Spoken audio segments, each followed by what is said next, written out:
Assalamualaikum warahmatullahi wabarakatuh. Perkenalkan, nama saya Faiza Beratuka, NIM 22043092, Prodi Akuntansi, mata kuliah Hukum Bisnis dan Regulasi dengan dosen pengampu Ibu Dewi Febriani, SE, MSI. Baiklah, pada video kali ini saya akan mempresentasikan tentang hak cipta dan bisnis online. Yang pertama itu tentang hak cipta. Menurut pasal 1 Undang-Undang Nomor 28 Tahun 2014, hak cipta adalah hak eksklusif yang timbul secara otomatis berdasarkan prinsip deklaratif setelah suatu ciptaan diwujudkan dalam bentuk nyata tanpa mengurangi batasannya. Fungsi dan sifat hak cipta. Yang pertama yaitu diperoleh secara otomatis. Yang kedua, dapat beralih atau dialihkan. Dan yang ketiga, dianggap sebagai benda bergerak. Selanjutnya itu ada hak ekonomi, moral, dan jual putus. Hak ekonomi adalah hak untuk mendapatkan manfaat ekonomi dari produk terkait. Selanjutnya, hak moral. Hak moral adalah hak yang tidak dapat dihilangkan dari pencipta walaupun hak tersebut telah dialihkan.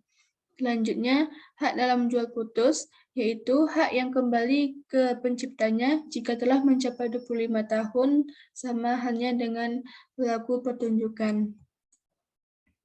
Dan yang terakhir yaitu hak terkait. Menurut pasal 20 Undang-Undang Nomor 23 Tahun 2014, hak terkait sebagaimana yang dimaksud dalam pasal 3 huruf B merupakan hak eksklusif yang meliputi hak moral pelaku pertunjukan, yaitu perlindungan tanpa batas waktu.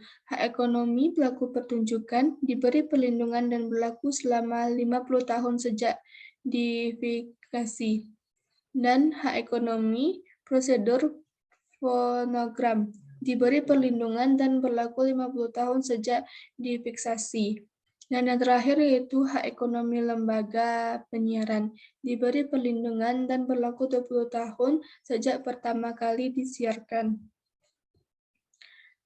Ada beberapa cara penentuan hak cipta. Yang pertama yaitu menurut pasal 64 Undang-Undang Nomor 28 Tahun 2014, penentuan hak cipta tidak wajib, tapi diperlukan sebagai bukti awal dari pemilik, dan permohonan diajukan oleh pencipta, serta kekuatan hukum dari suatu ciptaan harus karena penghapusan atau permohonan.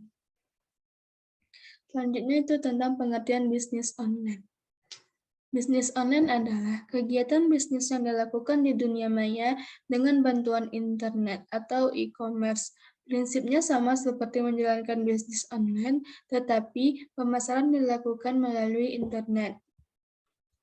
Hal-hal yang harus dilakukan dalam berbisnis online, diantaranya yaitu pemasaran dilakukan melalui media internet, melakukan market research, menentukan kata kunci bisnis, mengecek tingkat persaingan dan mempelajari pesaing, membuat blog gratis untuk memasarkan jasa, memasarkan produk afiliasi, membuat website komunitas, dan internet marketing.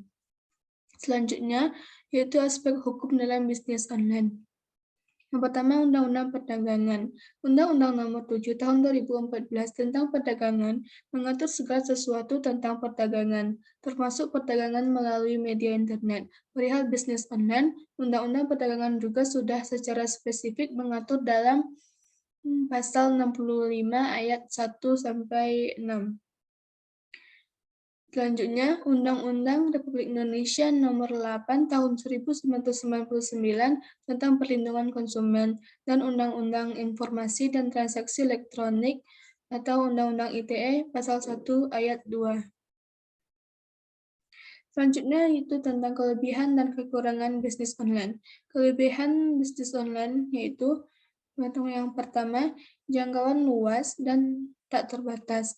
Secara geografis, internet memudahkan penggunanya untuk menjangkau seluruh tempat di dunia. Bisa dimulai dengan modal kecil, bisa dipelajari secara otodidak, menghemat waktu dan biaya, bisa menjadi bos untuk dirimu sendiri, dan proses transaksi cepat. Kekurangan bisnis online itu, yang pertama, persaingan pasar yang cukup ketat. 2, penipuan masih cukup marak. 3, penyebaran internet belum merata dan ongkos kirim terlalu mahal dari barang yang dibeli. Selanjutnya, langkah-langkah memulai bisnis online. Yang pertama yaitu memiliki mindset bisnis yang benar. Putuskan apa yang mau dijual atau diproduksi. Riset pasar, analisis kompetitor, tentukan target pasar, buat produk, buat website resmi atau toko online. Dan promosikan lapak jualan atau website resmi, serta pasarkan produk dengan strategi yang tepat, mentor, dan lingkungan yang positif. Baiklah, pada video kali ini itulah yang dapat saya presentasikan. Terlebih terpulang, saya mohon maaf. Assalamualaikum warahmatullahi wabarakatuh.